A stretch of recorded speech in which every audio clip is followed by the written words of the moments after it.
On 2009, January 3rd, evening 6:15, on that day, a big thing happened. The Bitcoin transaction rolled out. The 5 element on that day is Earth. But there is a lot of water on that day.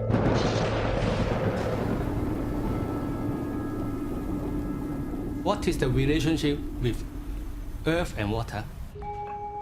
Earth absorbs water. That means on that day, a lot of investors go into the game. But from 2035, we are going into the period belong to wood. Wood grows from earth. The wood will destroy the earth. That means Bitcoin, the value will destroy.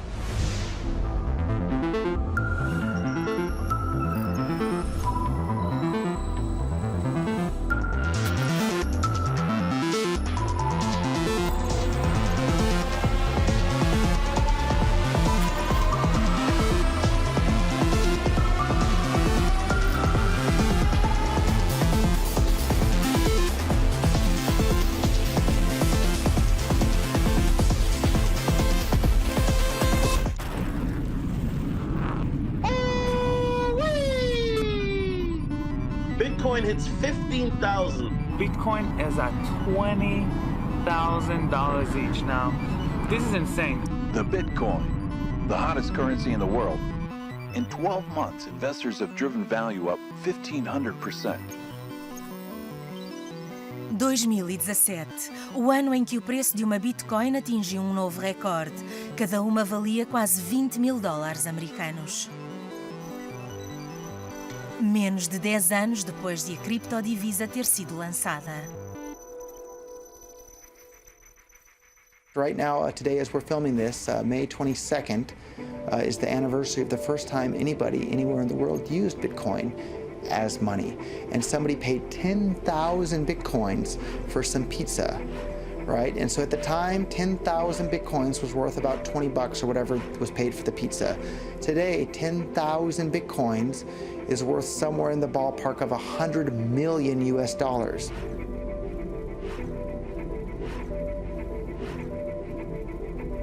So we should stop and think, why did an asset in the last 8 years go from being worth $20 to $100 million in just 8 years? And the reason is because it was useful and it was scarce. And so as more and more people started to use this scarce thing called Bitcoin around the world, the price went up and up and up and up.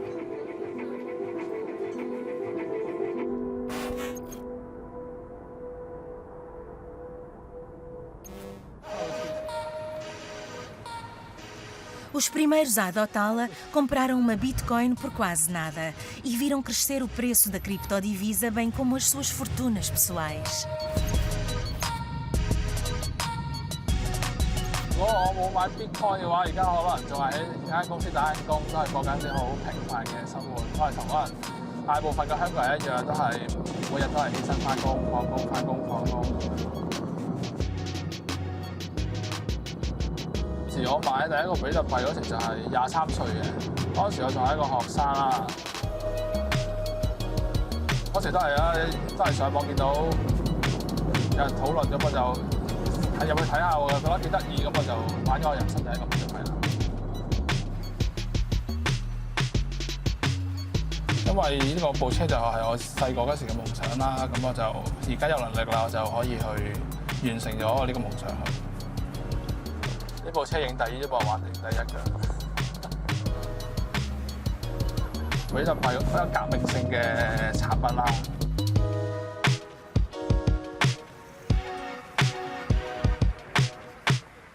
So different people liked it for different reasons. The Chinese people like it because it was very volatile. The fact that it would go up and go down a lot in prices. So it served as a good sort of speculative tool, sort of for investment, for trading, for gains, for profit, for losses. And of course, the more pragmatic people who are tech savvy liked it because for Bitcoin mining, you could make money out of thin air. Literally, you put a computer, you plug it into the wall, and then you can make Bitcoin and make real money. A mineração da Bitcoin é sua espinha dorsal. Computadores ligados a uma mesma rede competem para resolver complexos enigmas matemáticos com o objetivo de verificarem toda e cada transação em Bitcoins. A recompensa por o fazerem é mais Bitcoins. If you're trying to now run a system that is completely decentralized, has no legal system involved in it, you have to kind of like just to create a system that people will trust and will actually still want to use despite the fact that there's nobody coordinating it. And you've got to incentivize people to keep that database running properly. So what the Bitcoin designers came across was the idea that if you as a miner could successfully and accurately update the database, you would be rewarded with the issuance of new tokens, or you basically essentially write in money for yourself. But the system makes it very hard to get to that point where you're allowed to record new tokens into existence.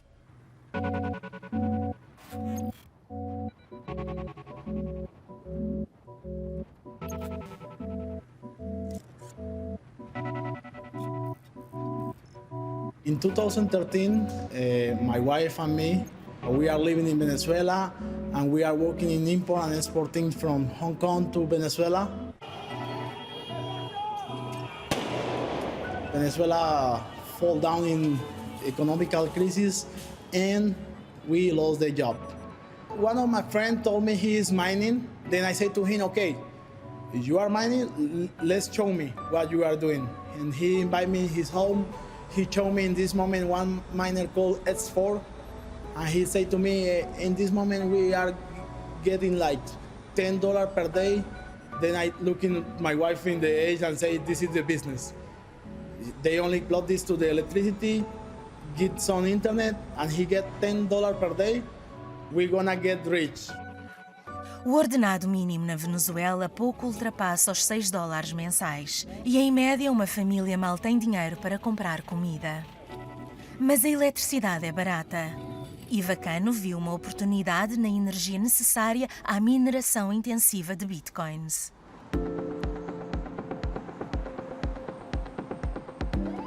Then my wife and me traveled to Shenzhen. This is the bigger market of technology of the world. And buy this famous machine called miners. We buy in this moment 3 machines. We packing this in the baggage and we smuggle these machines to Venezuela and dream like, okay, let's go to be billionaires of Bitcoin. But in this moment when you're looking for in internet or YouTube about who to install this, nobody had a video, nobody explained nothing. Me and my wife tried to set up the machine. And when we unplug the first, all is okay, the machine is running. We unplug the second one, it's okay. But when we unplug the third one, this do the explosion. Bam, and 3,000 go to the toilet. This is gonna disaster. In the city we live in, it's like 38 degrees. Then it's hard to control the heating. They start to beat like beep, beep, beep because they are so hot. I remember the 2 or 3 months we are mining, this is a total nightmare. We can't sleep, I fight with my wife every time. I say, it's your fault. She say, no, it's my fault. You choose this business. I say, no, but you support me. And this is so funny. I go total in desperation and my wife say, no, don't worry. Don't worry, we trust in this technology. We put all hope in this technology and we waiting. We waiting and we mining like 12 or 13 months. We recovered the inversion. We are getting per day like $25. Then we only take the calculator and say, okay, $25 per 360 day at the year. Sure, we're gonna get rich fast.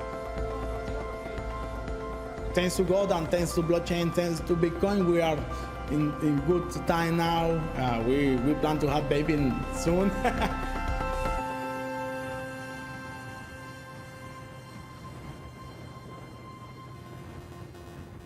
A A mineração de bitcoins é concebida para, com o tempo, se tornar cada vez mais difícil. Quanto mais pessoas minerarem e usarem bitcoins, mais sobe o valor da quantidade de energia e da capacidade informática necessárias para verificar as transações. Minerar bitcoins tornou-se insustentável para pessoas como Vacano e ele teve de encerrar a sua operação na Venezuela. Em seu lugar, surgiram em todo o mundo instalações de escala industrial conhecidas por viveiros de mineração. Over the years, the Bitcoin algorithm has become more and more difficult to do, and now you need nearly a supercomputer in order to just unlock a Bitcoin every 10 minutes. So the way most people get involved today is by buying and selling on exchanges. And over time, these exchanges have become core pieces of the network because really, unless you're going to invest in a supercomputer, it's the only way for you or I or anyone really who wants to easily move in and out of cryptocurrencies. What is an exchange? Well, an exchange is an online platform with a domain name or website. So people can go in and buy the amounts of Bitcoin you want at whatever price you set it at. And if the price matches, there's a trading engine that would do price matching. If it matches, then your trade would get executed, much like a stock market order. In June of 2011, China had its very, very first online Bitcoin exchange called BTC China. When I decided to do a startup in 2013, I said I want to do it in Bitcoin. So that's when I cold called and approached BTC China, and I said, hey, how about we partner together? I want to join them. I want to invest in my own money, and I also want to do to be CEO of the venture and build it into a powerhouse as a Bitcoin exchange, starting in China and become a global company. Launching a Bitcoin exchange in China, a Bitcoin trading platform in China, we had always known it was in the gray area. What the question was whether years later we would get a license or whether it would become strictly illegal. So early April, Bitcoin passed that historic high, and my brother and I were messaging each other, like, oh my gosh, it's gonna cross the historic high, $26. Where is it gonna go? The sky's the limit. So that was a craze. So the November and December of 2013, that was a real high craze. And actually, our trading volume actually exceeded Mt. Gox at the time. So we, at that time, became the world's largest Bitcoin trading platform, Bitcoin exchange. 最近呢，一种名为比特币的网络虚拟货币逐渐的走进大众的视野。那么这个比特币到底是什么？它从哪里来？又能够做些什么呢？今天我们的节目就来关注这种神秘的货币。 Media started talking about it. So the CCTV, the state-run television channels, started doing programs about Bitcoin starting in May and then in the summer. So a lot of the press started, international press. There was just overall more and more activity, more and more buzz about Bitcoin as the cryptocurrency, as a currency for the internet. And everybody wanted to get their hands on it. And we were just swamped with all the new account opening, people depositing, withdrawing money. And those were crazy days. We just hired a lot of people. And it was just a good mood. Everyone was happy to see Bitcoin go up. At the time, Bitcoin had gone up about 10 times from the price in the summertime. So it was very exciting. Yes, the Bitcoin community changed a lot. In 2011, most people were or technology people or libertarians. Okay, there was the two words that were into Bitcoin in that time.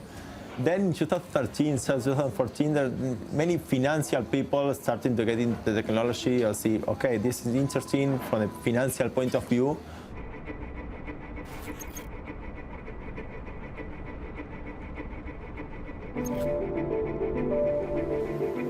What you've seen over the past few thousand years is every few hundred years there's a big change in how human beings and societies transact with each other in the medium of money that they use. And during these pivotal changes, extreme fortunes are made and lost.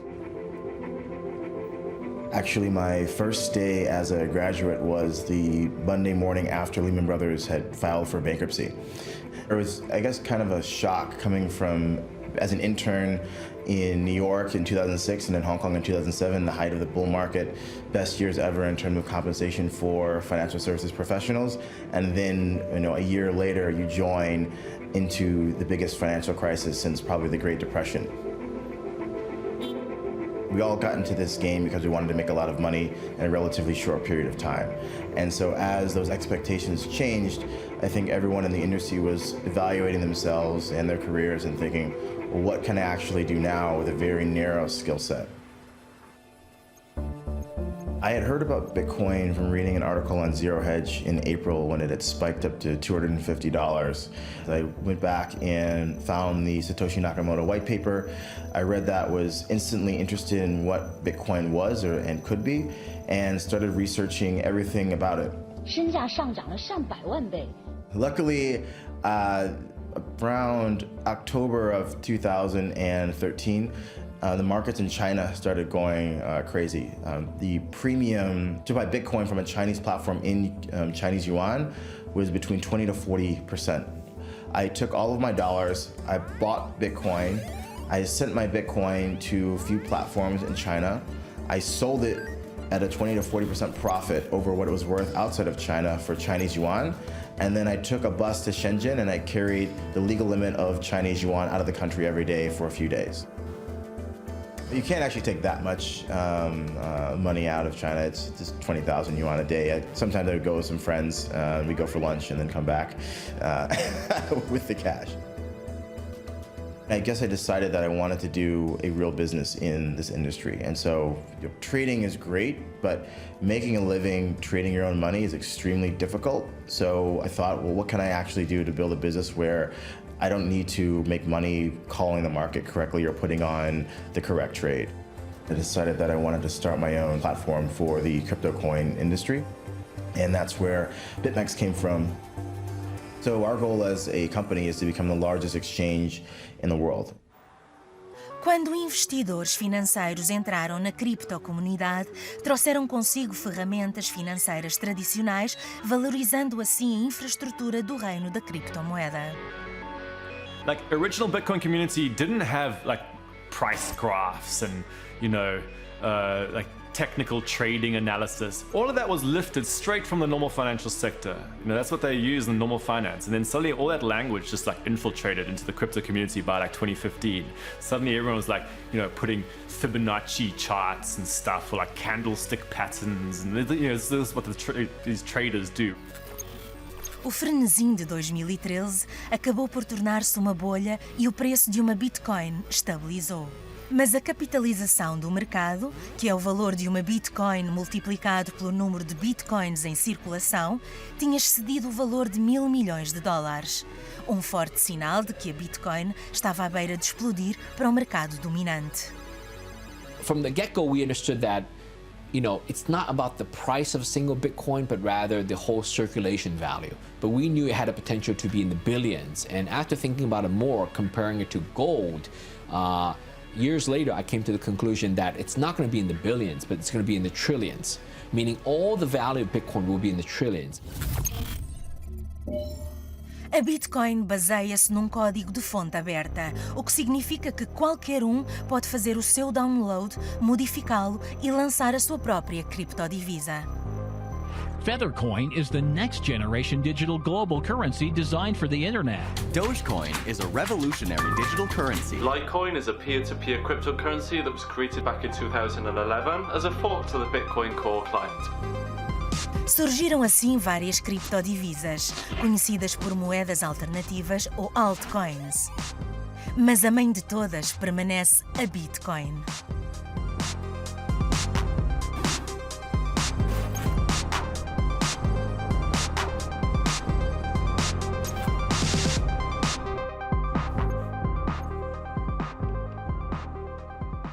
仮想通貨の価格を決めるの、これがですね、国とか政府ではない。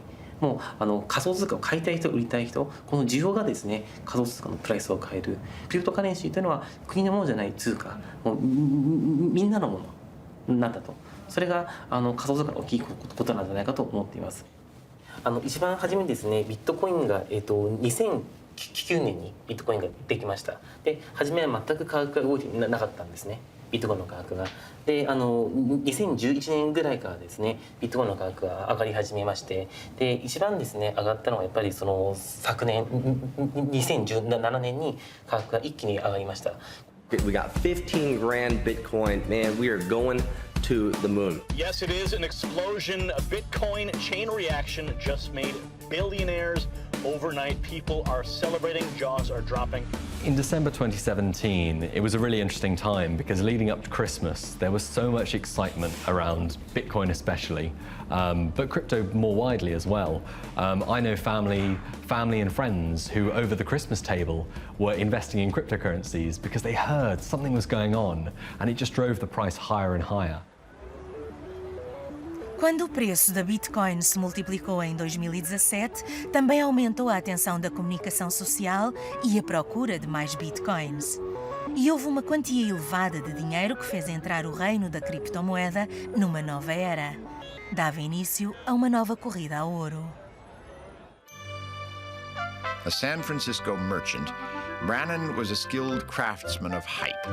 Eventually, the gold rush would make him the richest person in California. But Sam Brannon never mined for gold. When he started racing through the streets yelling gold, gold in the American River, he wasn't planning on digging for it, he was planning on selling shovels. And the first person who sold shovels got a lot more gold than the person who had to dig for it.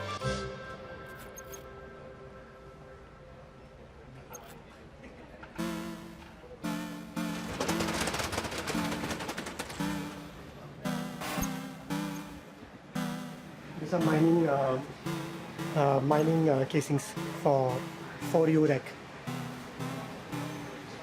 During this gold rush, what happened was many people were always rushing for making the GPU mining systems and to make the money out of the mining. These are the casing with the body and the fan. But there were other group of people who started bringing these stocks to sell to the mining people who are using it for mining. So these are the new kinds of people who wanted to supply and make money due because of this gold rush. So these are the mining racks, these are the mining power supplies. Basic items went up to like 40 to 50%, and on graphic card even it went up to 60 to 70%, which was a big jump. That season was between October to December, and November it was at peak, November end and December first week. So without asking any question, they just said, okay, make for me 3 systems, make for me 2 systems. So we were the first ones to start the gold rush to make the systems. Everybody was non-stop busy from morning to evening. One team was finding the stock, one afternoon we are checking the configuration, third we are checking whether we can deliver it on time. Kept us occupied from June to January. The stress was on like supply of stocks and fulfillment, because many customers want to do advance booking. They even paid us deposit of $100,000 to book in advance. The business has grown more than 1.2 to 1.5 million turnover during these 6 months of business.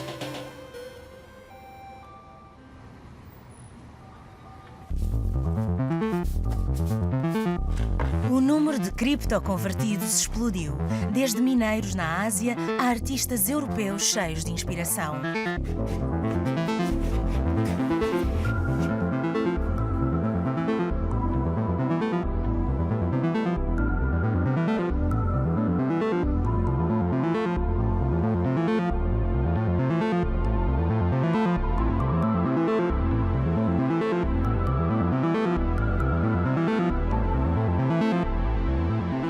Também tomou forma uma criptoinfraestrutura física.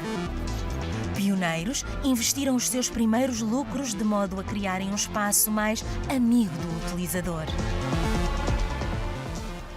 We are in Hong Kong, Wan Chai in the Hong Kong island, and yeah, you can see this is a very old building, but actually we have a Bitcoin trading center here.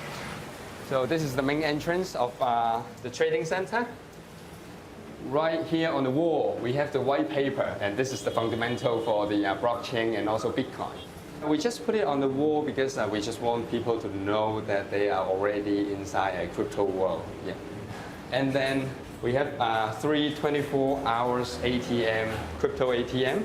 We are selling 3 different kinds of coins here. The first one is Ethereum, the second one is Bitcoin, and the third one is Bitcoin Cash. With these machines, people can come here anytime and use Hong Kong dollar to buy Ethereum, Bitcoin, or Bitcoin Cash. It's just traditional currency to digital currency instantly. We also have a two-way ATM machine. You can buy the cryptocurrency here, or you can sell the cryptocurrency to us and take back cash for this window. Yeah, so we put our QR code here. So yeah, it has detected our wallet here already. This is the wallet address. So we can start to put the money inside.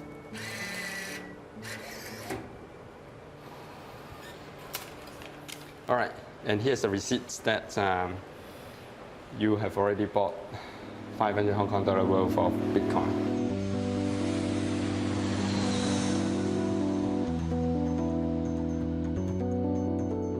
In Korea, there's a huge premium for the cryptos. 2017 December and also January 2018, people realized that if they fly to Hong Kong with cash and buy it in Hong Kong, and they can send the coins instantly back home, they can make a huge profit on this. In Korea, there's a 40% premium comparing to international price. So if they're carrying 80,000 Hong Kong dollars here to Hong Kong, they can make at least $15,000 to $20,000 per trip. Em Hong Kong, podem comprar-se nas caixas dos multibancos até $15 mil americanos em criptodivisas, sem se precisar de mostrar qualquer identidade. Some of them are really aggressive. They try to do it twice a day as well. Every morning we can see around 20 to 30 people just lining up in the front door. Roughly, they have to wait around 4 or 5 hours a day just to buy the crypto. Every day around noontime, we have to shut the machine already because the Korean people already bought all our coins available for those machines. This is definitely just like a gold rush period. People see the chance and just grab it.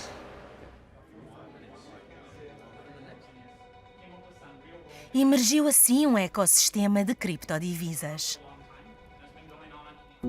Mas num ambiente tão volátil e de tão elevados riscos, podem ganhar-se e perder-se enormes fortunas.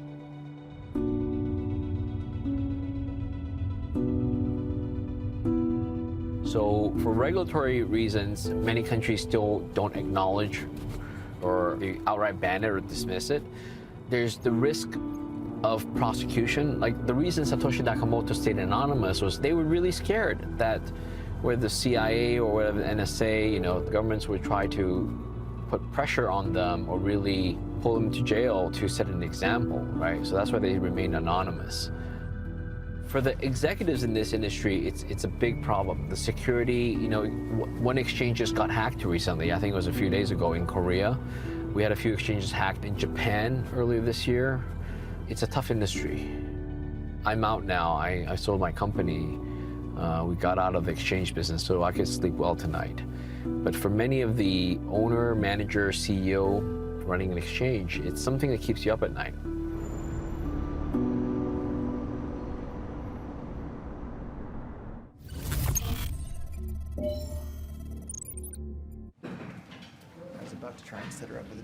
A few years back, there was a public experience in which some hacker was threatening to hurt my family and poison my mother and do all sorts of horrible things unless I paid them $10,000 in Bitcoin. And of course, I'm not going to pay some anonymous person on the internet $10,000 in Bitcoin for extorting me, especially since he could just extort me again the very next day if I were to pay him. So rather than doing that, I put up $10,000 in Bitcoin at that time, which today, as we're recording this, is now worth in the ballpark of, I think, $350,000. And so there's currently $350,000 bounty on information that leads to the arrest and conviction of that person that was trying to extort and threaten my family. Há muita coisa que pode correr mal no reino da criptomoeda. Há imenso ruído, não há muita transparência, nenhuma autoridade vigilante e nem sequer cão de guarda. Is getting serious, guys? Holy smokes, is getting serious? Director of a UK-based crypto exchange kidnapped in Kiev. Breaking news. So Tether apparently has been hacked. Big surprise, guys. Tether has been hacked for over $30 million. I'm gonna tell you how I lost $100,000 in cryptocurrency? There's many ways to separate a fool from his money. Number one is greed. So I think a lot of people have seen maybe someone they know or a friend of a friend who's made a lot of money in crypto, and they think, okay, this is my way to buy something, and a few days later, I can go buy a new house, or I can, leave my job or whatnot. And, there are various individuals who will take advantage of, greed and the lack of a willingness to actually do work. I think there's a few pieces to security. So there's your own wallet, when you look after it yourself. I'll keep my Bitcoin on my computer. I'll keep my private key myself. What people quickly realize is that's, putting all those points of failure in one place is a bit of a risk. So they looked to exchanges. They said, I'm going to leave my crypto on the exchange. They can deal with the security. And what we've seen is that some exchanges can and some exchanges can't, but it's another sort of point of failure. A crisis for cryptocurrencies. One of Japan's biggest exchanges loses $500 million after a major hacking attack.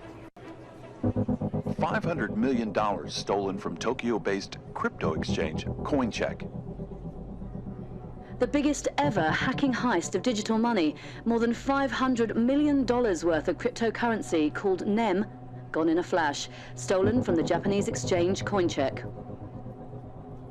CoinCheck, the leading Bitcoin and cryptocurrency exchange in Asia, says up to $500 million in NEM coins were stolen from CoinCheck's digital wallet. CoinCheck のやっぱ特殊性は、被害者が全国に170万人いて、被害総額が2000億円であるという、日本で歴史上おそらく一番大きな、日本の歴史の中で一番大きな被害額、被害人数の消費者事件であるということ、これがこの事件の一番ユニークな点ですね。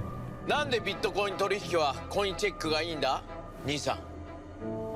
まさか兄さんが知らないはずないだろ。じゃあ教えてよ。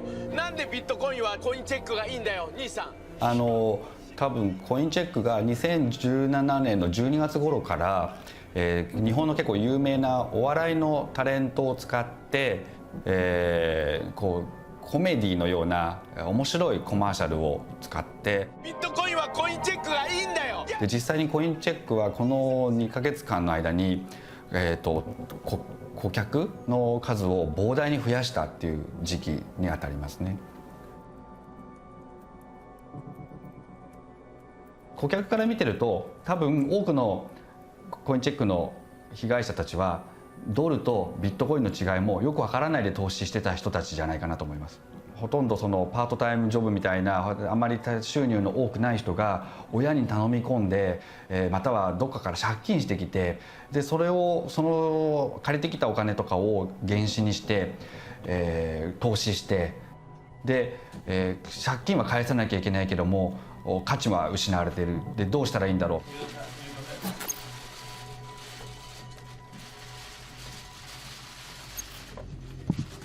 だと思うんですけれども、最悪のケースっていうのは何を想定しておけばいいんでしょうか、企画として。最悪のケースといたしましては、顧客の資産が毀損し、顧客から預かっている資産がお返しできないことだと考えております。それはもう全くなくなってしまう可能性もあると。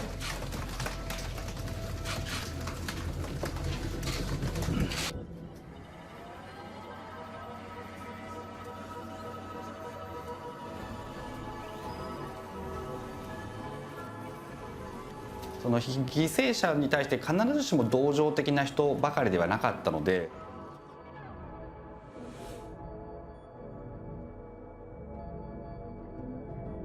被害者全般に対して攻撃的なコメントっていうのはいっぱいあったと思います。声を上げるってことイコールそういう同情的じゃない人から叩かれるっていうことをみんな心配していたと思いますね。A CoinCheck reembolsou a maioria dos clientes em ienes japoneses. Mas as criptodivisas roubadas foi impossível recuperá-las. As transações em blockchains são irreversíveis. Every year there's dozens of smaller exchanges that are getting attacked, and these figures are like $30 million here, $40 million there. They're small numbers, but they do add up to that big $1.6 billion as a whole. We are going to see more of these hacks going on because it's such a big target now. Bitcoin's worth $120 billion as a market cap. So I think security is always going to be top of mind when it comes to cryptocurrencies.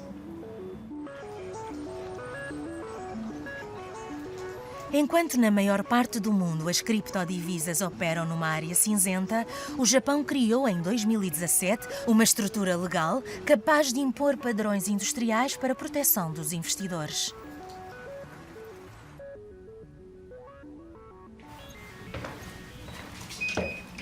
We need to enter by use this card for security reason. That one is the trading room. Of course, this is happy sound for us, means the client buy or sell, right? If client buy or sell, we have an opportunity to make money. So this is happy sound for us. So we hope more ringing every time. All the cryptocurrency is managed by data, only internet. However, internet is very dangerous. Sometimes people attack to store your money.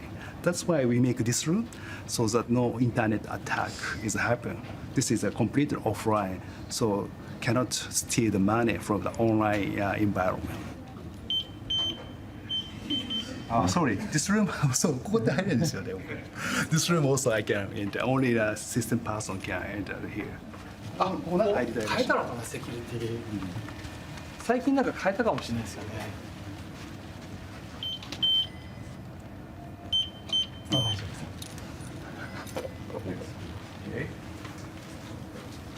This is the security room which we manage the client asset in offline environment. We use the USB. And here we hold the four USB here. And this is, even though very small one, each USB has a client asset 5 million US for each one. So even though this small one, the value is very high. Yeah, this is maybe like a banking in the future.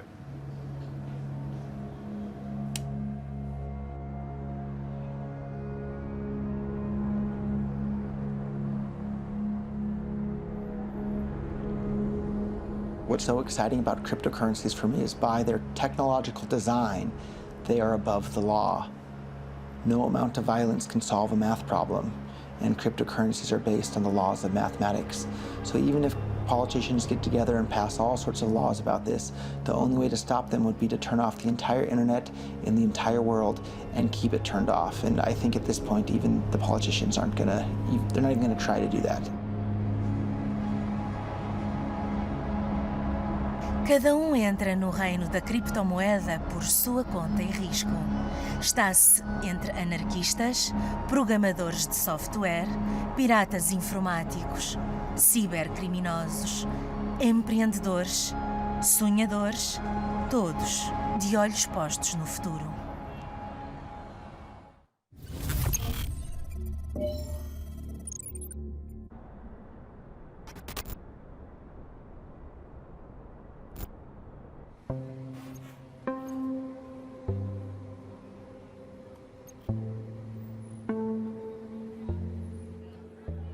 During the financial crisis, I was actually still a student, so I didn't know what was happening. But a year later, I found out that it actually affected a lot of my relatives, and it actually bankrupted some of the people I know.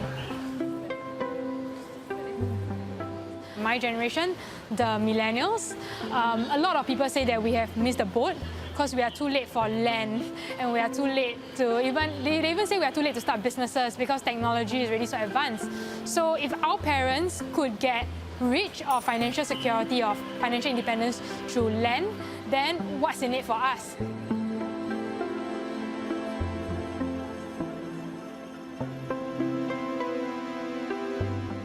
When I was growing up, my mom actually said, like, study hard, get a degree, you'll be rich. And I said, no, this is what happened to my grandparents, not me. Everybody has a degree now. So I kind of feel like that pot of gold that we missed out on as the world changes, cryptocurrency is kind of that thing filling in the gap right now.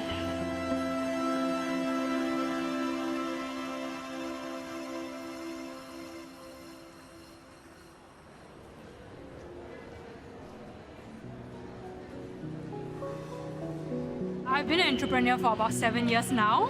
This is my second business. We came up with the idea of creating a multi-label store for cool and novel products a few years back because we saw that Singapore lacked fun experiential places whereby customers can not just buy something that they like but also have fun.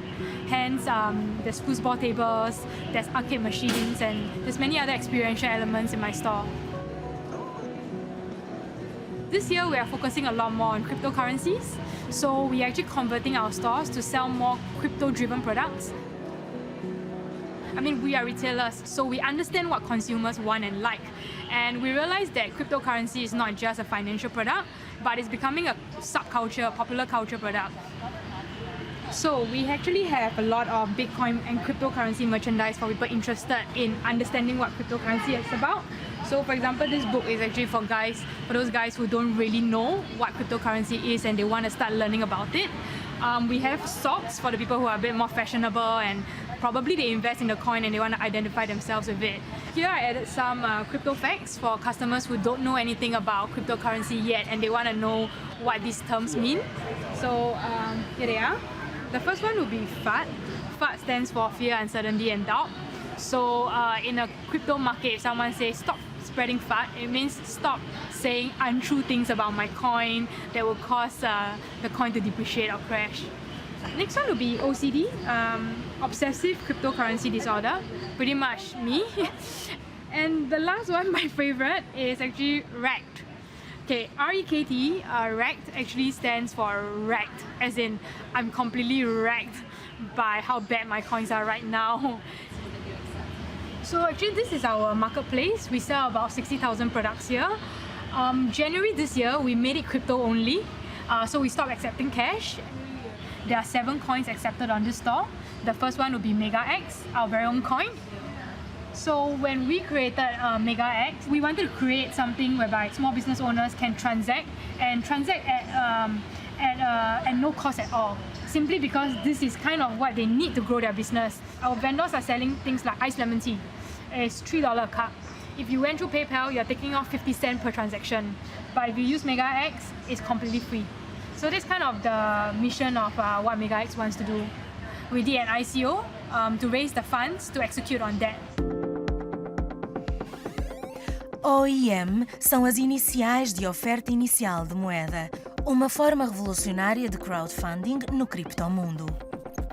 Giza-se um plano de negócios numa folha de papel, o que para uma audiência mais vasta é uma apresentação promocional. Emitem-se depois tokens, habitualmente em quantidades limitadas. Quem acreditar no projeto pode comprar os tokens por um período de tempo pré-determinado. Os proventos das vendas servem para financiar o projeto. A ideia é converter os tokens em moedas e o sonho é que essas moedas se tornem a seguinte criptodivisa mais importante e ir à Lua. The fact that so many companies, big or small, doing ICOs or just looking at the idea of blockchain are considering using it from food to fashion to banking to insurance. The technology of blockchain is actually very powerful, and if people actually try to make this something that's applicable in their businesses, I think we will see a positive change all around. A OIM inicial inspirou a criptocomunidade de modo a ela pensar em novos projetos para além do da Bitcoin. Projetos que dependiam da sua tecnologia subjacente, a do blockchain. If a currency can be digitized, then other assets can be digitized as well. And many other things will be digitized. And what's beyond Bitcoin? So Bitcoin is really just digital currency. Can you digitize gold? Can you digitize crude oil, silver, stocks, and maybe artworks, intellectual properties? So we start to realize that. So many of us start thinking that, can we do something? We didn't call it blockchain yet. We call it Bitcoin 2.0. 2.0. So we have lots of offline meetups everywhere in China, Beijing, Shanghai, Hangzhou. We call it Bitcoin 2.0 meetups. And Vitalik was in China, be part of this meetup. Vitalik Buterin era uma estrela em ascensão no reino da criptomoeda. Em 2013, o talentoso jovem canadiano de origem russa concebeu a apresentação promocional de projeto a que chamou Ethereum. The second side of Bitcoin, the Bitcoin blockchain, is something that I think has been seeing a bit less attention maybe in the first few years, but interest is also picking up. So here are some of the first applications of Bitcoin, not as a form of money, but Bitcoin as a form of distributed consensus. The general feeling was another altcoin. Yeah, I didn't think it would be as important as a Bitcoin for the longest time. But I read his blog. I saw his team. I was like, wow, you have such a lavish team. Then I realized this is something different. In late 2013, Vitalik, very young at the time, 18, 19, how old were you? When I created Ethereum? Yes. Yeah, 19. 19 years old, created what is the most exciting project in the space since Satoshi Nakamoto, whoever that is, originally created Bitcoin. So I put a lot of money into his ICO. That time, by putting in my own money, I'm a believer.